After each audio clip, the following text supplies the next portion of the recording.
Friends, I welcome you all to this session. This session, the subject business ethics and the module 2 corporate social responsibility. We shall discuss today about corporate citizenship.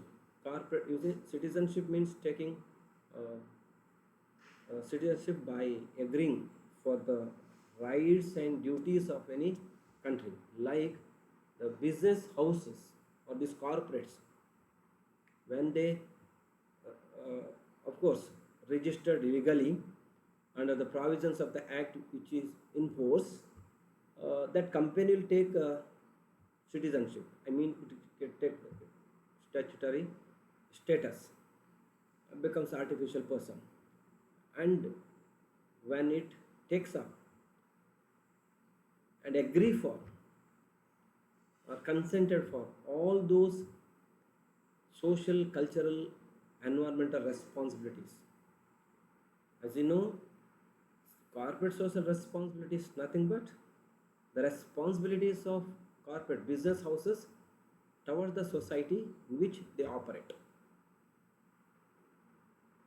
Now, by realizing the importance of being responsible to the society for the long run survival and sustenance, these corporates will be very loyal to the society and environment.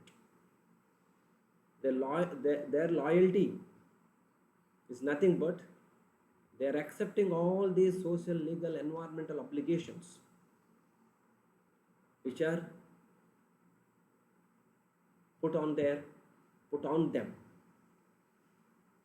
Of course, they may be pressurized to take up this for their survival.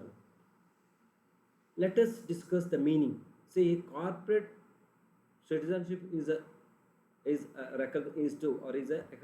recognition that a business or corporation or business, any business houses like organizations, as a social, cultural, and environmental responsibility to the community. No doubt they establish a culture, called that corporate culture, and that culture what they observe, practice, definitely acceptable by the locality. And environmental responsibilities, as I pointed out in some earlier sessions, that these corporates have an obligation to fulfill three P's, that is profit to them, to the stakeholders or shareholders, profit to the people, and profit to the planet. So this responsibility to the community in which it seeks a license to operate. You see, in order to seek or say social license, that is from the society, that is not a certain person or head of the society or community issuing them. When the society or a locality or people of the region accept the activities of corporates, it becomes a social license to operate, as well as economic and financial one. So economic and financial one, that is to earn profit and distribute to shareholders and to all immediate stakeholders. It is shareholders, real owners, maybe then creditors and others, including government, immediate stakeholder. Government also very much intended to collect a tax. In fact, it levies. So corporate citizenship refers to companies responsible towards society. The goal is to produce higher standards of living of the people of the locality or region, and quality of life for the communities. Quality of life in the sense, see, when corporates disturb by throwing waste, effluents, definitely people of the or communities of the area, people of that community will be disturbed. Even when it emits beyond the limit carbon dioxide and all. So when they adopt a proper measure, definitely the environment will become a friendly for the people who live there. So they produce and earn and distribute. So people, standard of living of people, including employees, will increase, and quality of means quality of life of the people of that community that surrounded them, and still maintain a profitability of for stakeholders. So on one side, profit for all stakeholders, interest party. Another side, keeping people of the locality very happy, very happy.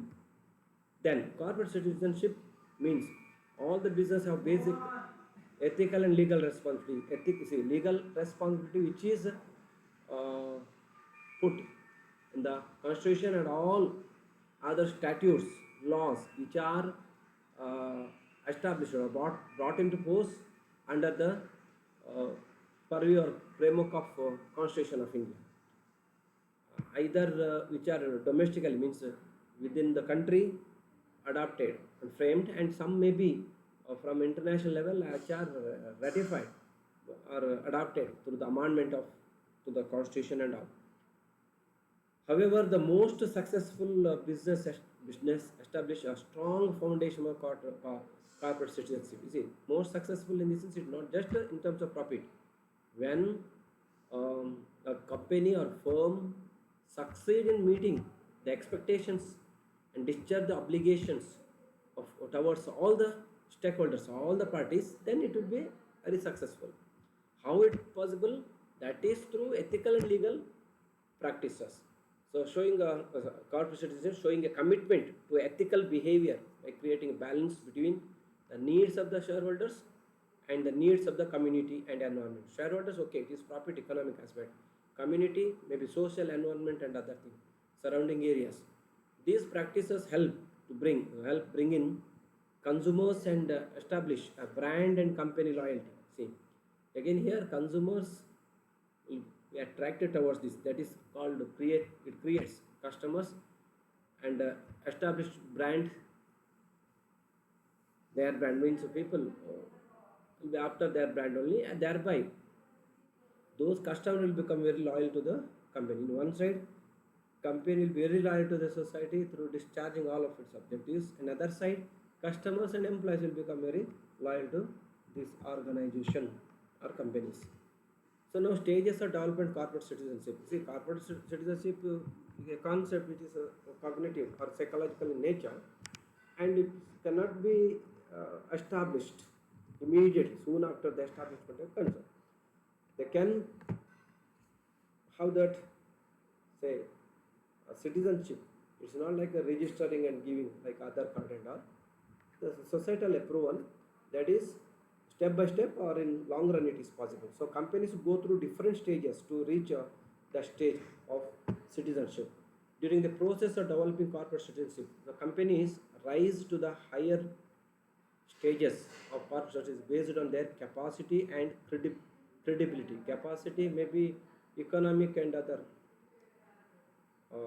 aspect, maybe technology upgraded or say up to date, or all sophisticated management information system. These are all infrastructures, both physical and intellectual intellectual infrastructures. Another side, credibility, establishing credibility in this sense, creating the images, goodwill, when supporting community activities through supporting activities. A strong understanding of community needs, what they need, and their dedication to incorporate citizenship. Incorporate means bringing within the culture and structure of their company. As I told, they'll establish a paradigm, you can say, or philosophy. So this happens. Corporate citizenship will develop, or development will take place in 5 major stages. One is the elementary, all confusion status and all, but they start doing something. Then engaged, that is their engagement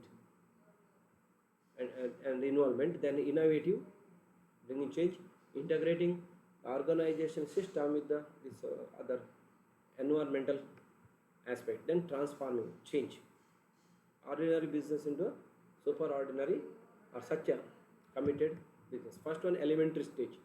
So in this stage, a company's citizenship activities are basic and undefined. I said no, not clear. A small work or basic is they start manufacturing first, manufacturing then other thing. That's what. There is a kind corporate awareness and little to no senior management involvement. Small business in particular tend to linger in this stage. They struggle. They are able to comply with the standard health, safety, and environmental laws, but they do not have the time nor the resource to fully develop greater community involvement. So the community involvement will be less. Once they establish and stabilize, then only they can go for such a community development work. Second one, engage. Now they start. In this stage, companies will often develop policy. They make it as a policy that we do our economic business along with other activities. They've incorporated in the policy. It becomes a policy matter that promotes the involvement of employees and managers in activities that exceeds rudimentary compliance of basic law. It's not just fulfilling the legal, it's beyond that, maybe legal and ethical. Then innovative stages. So at the second stage, engaged stage means they are involved. Engaged means involved. Next one, innovative, bringing change. So citizenship policies becomes more comprehensive in the innovative stage with increased meetings and consultation with the shareholders and through participation in the forums, means their associations and other outlets, and promote innovative corporate citizenship policies. Means first they establish policy, here they try to have a unique, different from other. That's what innovative stage. Then integrated, they integrate with other. So in the integrated stage, citizenship activities are formalized. It becomes a standard and blend of fluid with the company's regular operations. So blend means mixture with regular activities. So performance in community activities monitored, and these activities are driven into the lines of a business, part and parcel of a business activity. Then transforming, where they change. Once company reach the transforming stage, they understand that corporate citizenship plays a strategic part in fueling the sales growth. See, at this stage, they say they may realize, make it a policy, bring change in the policy. They integrate their say community development policies with their economic business policies, and all will involve. Thereby, they change their business with the different dimensions, and that is by doing good work, and it fuels the sales growth. Means it increases or it gives a cliff for the increase of sales and expansion to new markets. Local they widens, maybe from say just a district they cross the border of district or state. Expansion to new markets. Then economic and social involvement is a regular part of companies' daily operations in this stage. At this stage, these sort of activities will come in their balance sheets, accounting statements.